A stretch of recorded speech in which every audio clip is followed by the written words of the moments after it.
മടക്കിക്കൊണ്ട് അവൻ പറഞ്ഞു.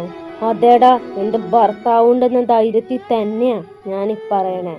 അവൻ നിന്നെ പോലെയല്ല, നട്ടുള്ളവനാ. ദാത്തനെ കുറിച്ച് ഞാൻ നിനക്ക് വിശദീകരിച്ച് തരണ്ടല്ലോ.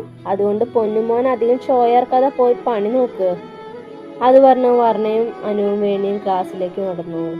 ചേ, ഒരു കൂളിംഗ് ഗ്ലാസും ബാക്ക്ഗ്രൗണ്ട് മ്യൂസിക് ഉണ്ടായിരുന്നു പൊളിച്ചേനെ, വേണി പറഞ്ഞു. അത് ശരിയാ, സാരല്ല, അടുത്ത വട്ടം നോക്കാം, വർണ്ണ പറഞ്ഞു. നീ എന്ത് ധൈര്യത്തില വർണ്ണ മോളെ അങ്ങനെയൊക്കെ പറഞ്ഞേ? ഒന്നാമത് തേട്ട സ്ഥലത്തില്ല. ആ കാര്യം അവനറിയാത്തത് നമ്മുടെ ഭാഗ്യം, അനു നെഞ്ചിൽ കൈവച്ച് നെടുവീർപ്പോടെ പറഞ്ഞു. അവർ 3 പേരും ക്ലാസ്സിലേക്ക് പോയി. ഫസ്റ്റ് പീരീഡ് ടീച്ചർ കഴിഞ്ഞ ദിവസം എടുത്ത ക്ലാസ് ടെസ്റ്റിൻ്റെ പേപ്പറുമായാണ് ക്ലാസ്സിലേക്ക് കയറി വന്നത്. ടീച്ചർ ഓരോരുത്തരുടെ പേര് വിളിച്ച് ആൻസർ ഷീറ്റ് കൊടുത്തു. ചതി, കൊടും ചതി! നീ ഞങ്ങളെ പറ്റിച്ചു അല്ലേ അനു?